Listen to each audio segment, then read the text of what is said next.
Share market in Kannada ಚಾನಲ್ಗೆ ತಮಗೆಲ್ಲರಿಗೂ ಸ್ವಾಗತ. ಇವತ್ತು ಬಂದು 29 ನವೆಂಬರ್ 2024 ನಿಫ್ಟಿ 15 ಏನಾಯಿತು, BSE ಸೆನ್ಸೆಕ್ಸ್ನಲ್ಲಿ ಏನಾಯಿತು, ಸ್ಟಾಕ್ ಮಾರ್ಕೆಟ್ ಅಪ್ಡೇಟ್ ನೋಡ್ಕೊಂಬರೋಣ ಬನ್ನಿ. ಇವತ್ತು ನಿಫ್ಟಿ 50 ಕ್ಲೋಸ್ ಆಗಬೇಕಾದ್ರೆ ಸುಮಾರು 216.95 ಪಾಯಿಂಟ್ಸ್ಗಳ ಏರಿಕೆ ಕಂಡಿದೆ.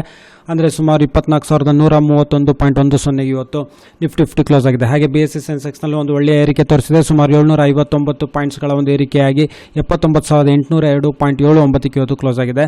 ಹಾಗೆ ನಿಫ್ಟಿ 15ನಲ್ಲಿ ಯಾವೆಲ್ಲ ಕಂಪನಿಗಳ ಶೇರ್ಸ್ಗಳಲ್ಲಿ ಅತಿ ಹೆಚ್ಚು ಏರಿಕೆಯಾಗಿದೆ, ಟಾಪ್ ಗೇನರ್ಸ್ ಆಫ್ ನಿಫ್ಟಿ 50 ಅಂತ ನೋಡಿದರೆ ಭಾರತೀಯ ಏರ್ಟೆಲ್ ಇವತ್ತು ಸುಮಾರು 4.28% ಅಷ್ಟು ಏರಿಕೆಯಾಗಿದೆ ಪ್ರತಿ ಶೇರ್ನಲ್ಲೂ. ಹಾಗೆ Cipla, Sun Pharma, Mahindra and Mahindra, Adani Ports, Tata Consumer Products, UltraTech ಸಿಮೆಂಟ್ಸ್ಗಳಲ್ಲಿ ಏರಿಕೆಯಾಗಿದೆ.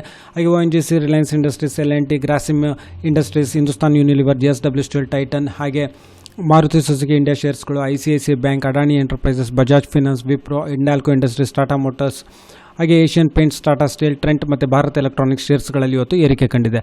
ಹಾಗೆ IPO ನೋಡೋದಾದರೆ Apex Eco Tech Limited SME IPO 29 November ಇವತ್ತು ಕ್ಲೋಸ್ ಆಯಿತು. ಇದು ಒಂದು SME IPO ಸುಮಾರು 328 ಪಟ್ಟಷ್ಟು ಇವತ್ತು ಸಬ್ಸ್ಕ್ರಿಪ್ಷನ್ಸ್ ಆಗಿದೆ. ಇದು ಕ್ಲೋಸ್ ಆಗೋದ್ರಲ್ಲಿ ರಿಟೇಲ್ ಕ್ಯಾಟಗರಿನಲ್ಲಿ. ಅದೇ ರೀತಿ ಒಂದು Agarwal tough and glass India limited SME IPO ಇದು 2ನೇ ತಾರೀಕು ಕ್ಲೋಸ್ ಆಗೋದು. ಇವತ್ತು ಅಪ್ಡೇಟ್ ಪ್ರಕಾರ 1.75 ಟೈಮ್ಸ್ ಅಷ್ಟು ಸಬ್ಸ್ಕ್ರಿಪ್ಷನ್ಸ್ ಆಗಿದೆ. ಇದು ರಿಟೇಲ್ ಕ್ಯಾಟಗರಿನಲ್ಲಿ. ಇನ್ನೊಂದಿದೆ Ganesh Infra World Limited SME IPO. ಇದು ಪ್ರೈಸ್ ಬ್ಯಾಂಡ್ ಬಂದು 78 ರೂಪಾಯಿಂದ 83 ರೂಪಾಯಿ ಇದೆ.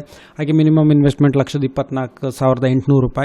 ಇದು 3ನೇ ತಾರೀಕು ಡಿಸೆಂಬರ್ ಇದು ಕ್ಲೋಸ್ ಆಗೋದು. ಇವತ್ತು 29ನೇ ತಾರೀಕು ಓಪನ್ ಆಗಿದೆ. ಸೊ ವಿಡಿಯೋ ನೋಡಿದ್ದಕ್ಕೆ ತಮಗೆಲ್ಲರಿಗೂ ತುಂಬ ಧನ್ಯವಾದ. ದಯವಿಟ್ಟು ವಿಡಿಯೋನ ಲೈಕ್ ಮಾಡಿ, ಶೇರ್ ಮಾಡಿ, ಕಮೆಂಟ್ ಮಾಡಿ, ಚಾನಲ್ ಸಬ್ಸ್ಕ್ರೈಬ್ ಮಾಡಿ.